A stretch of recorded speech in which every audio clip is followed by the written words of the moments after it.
चलिए आज हम लोग चैप्टर फर्स्ट के इंट्रोडक्शन में आगे बढ़ते हैं और आज हम लोग देखेंगे अभाज्य गुणनखंड विधि से किसी भी संख्या का एचसीएफ और एलसीएम कैसे निकालते हैं। बस आप अंतिम तक बने रहिएगा। यह मेरा पार्ट 6 वीडियो होगा, है ना। तो आप लोग बने रहिएगा और पढ़ाते रहिएगा इस चीज को। चलिए हम लोग का इस टॉपिक है अभाज्य गुणनखंड विधि से एचसीएफ एंड एलसीएम। आज हमको इन्हीं टॉपिक पे चर्चा करना है। बस आप मेरे साथ अंतिम तक जुड़े रहिएगा और पीछे का यदि वीडियो देखना है तो प्लेलिस्ट पे जाइएगा और सारा वीडियो टॉपिक बाय टॉपिक दिया हुआ है। पार्ट 1, पार्ट 2, पार्ट 3, पार्ट 4 सारा वीडियो दिया हुआ है ना। तो चलिए आज हम लोग के पास एक क्वेश्चन है छोटा सा। आखिर अभाज्य गुणनखंड के विधि से हम लोग एचसीएफ और एलसीएम किसी नंबर का कैसे निकालें। मेरे पास दो नंबर है, एक नंबर है 18 और एक नंबर है 30। अब हमको इसका एचसीएफ और एलसीएम चाहिए। तो आपको एक बात दिमाग में बैठाना है, जो भी नंबर मिलेगा उस नंबर का पहले आपको फैक्टर कर लेना है ना। तो सबसे पहले हम लोग को एक नंबर मिला है 18 और एक नंबर मिला है 30। तो इन दोनों नंबर का हमको क्या करना है, फैक्टर करना है। ठीक है, बस आप देखिए हम फैक्टर करने के लिए जा रहे हैं, है ना। तो सबसे पहले इसको लगाएंगे 2 से लगाए तो 9 टर्म में लग गया, फिर 3 से लगाए तो 3 हो गया। अब तो लगेगा ही नहीं तो छोड़ देंगे। फिर देखिए 30 में लगा रहे, 2 से लगाए 15 हुआ, 3 से लगाए 5 हुआ। अब तो लगेगा ही नहीं, तो जो में नहीं लगेगा उसको वहां पे छोड़ देना है ना। तो फैक्टर कर दिया। अब एक काम हम लोग को यहाँ पे करना क्या, इसको लिख देना है। क्या लिख दिए, 2 3 3 लिख दिए, है ना। अब इसको लिख दीजिए 2 3 और 5 लिख दिए ना। ठीक, अब हम लोग को करना क्या है, निकालना है क्या, दो चीज, एक एचसीएफ और एक एलसीएफ। समझिएगा एचसीएफ के लिए क्या करना पड़ता है और एलसीएम के लिए क्या करना पड़ता है। तो सबसे पहले एचसीएफ का मतलब होता है हाईएस्ट कॉमन फैक्टर। क्या होता है, हाईएस्ट कॉमन फैक्टर, यानी कि महत्तम समापवर्तक, जो महत्तम हो, जो ज्यादा हो, महत्तम समापवर्तक। और एलसीएम का मतलब होता है लोवेस्ट कॉमन मल्टीपल, जिसको हम लोग शॉर्ट में कहते हैं लॉस ऑफ, उसी को पूरा हिंदी में कहते हैं लघुत्तम समापवर्तक, है ना। तो एचसीएफ और एलसीएम, अब समझिए कैसे किसी चीज का एचसीएफ बताएंगे। तो आपके पास दो चीज है, देखिए एक यहाँ का फैक्टर है और यहाँ का फैक्टर है। आपको एक चीज जज करना पड़ेगा, इन दोनों फैक्टर में क्या चीज कॉमन है। तो कॉमन है एगो 2 यहाँ भी, एगो 2 यहाँ पे। तो एचसीएफ में पहला 2 ले लेना है हम लोग को।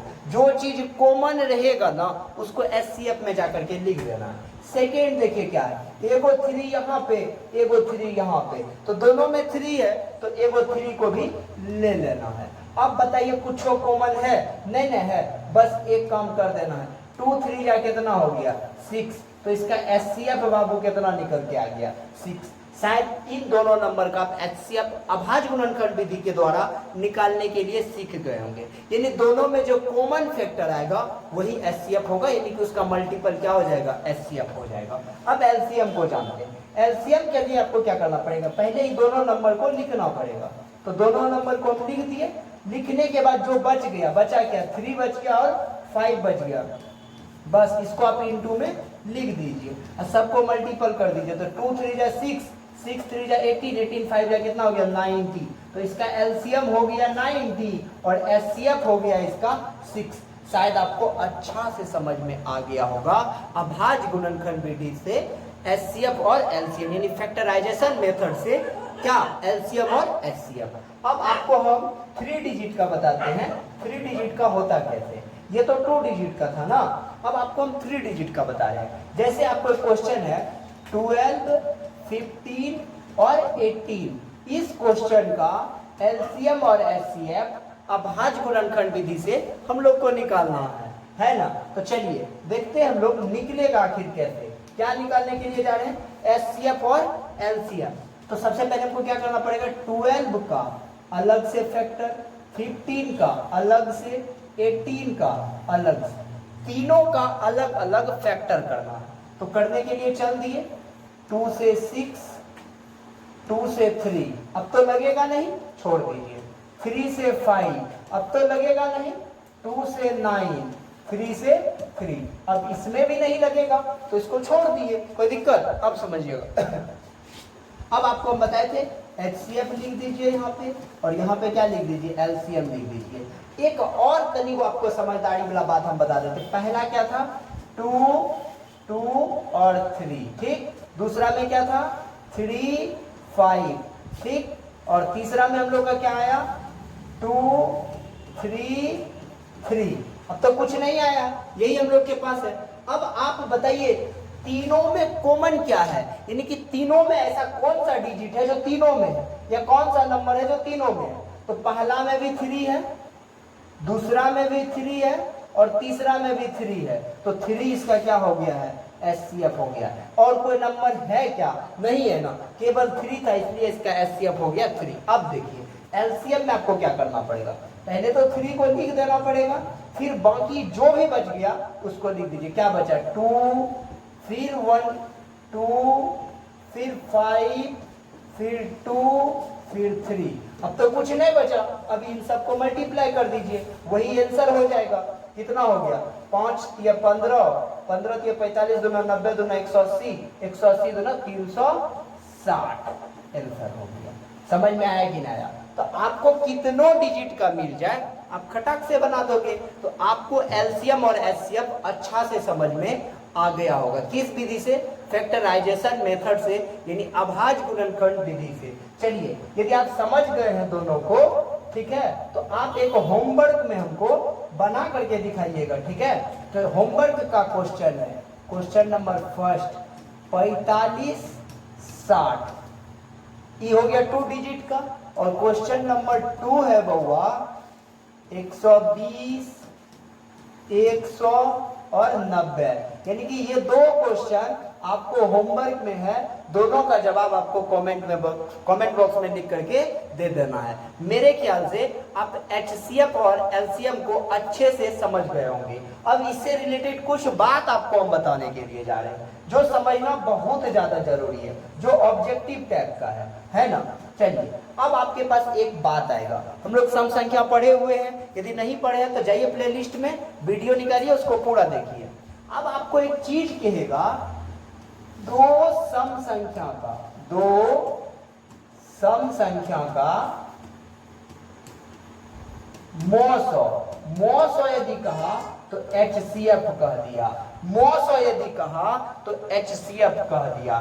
जैसे 2 सम संख्या लेंगे, मान लेते हैं 10 लिए 18 लिए, तो इसका जो है क्या निकलेगा मौसौ। तो समझिएगा 10 और 18, एक बार में 10, 8 आया, 10, 8, 2 हुआ 8।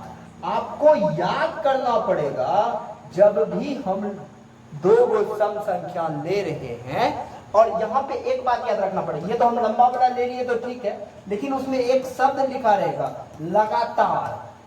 कैसा होगा, लगातार। 2 लगातार सम संख्या जब हम लोग लेंगे तो उसका HCF जब भी निकलेगा तो वो निकल करके आएगा 2। जैसे आप और एग्जांपल लीजिए, 10, 12, जरूर इसका कमेंट में कीजिए, 14, 16, 18, 20, इस टाइप का आप लेते चलिए। लगातार होना चाहिए, क्या होना चाहिए, लगातार होना चाहिए। तो जो भी लगातार सम संख्या होगा उसका HCF 2 निकल करके आएगा। क्लियर हो गया होगा।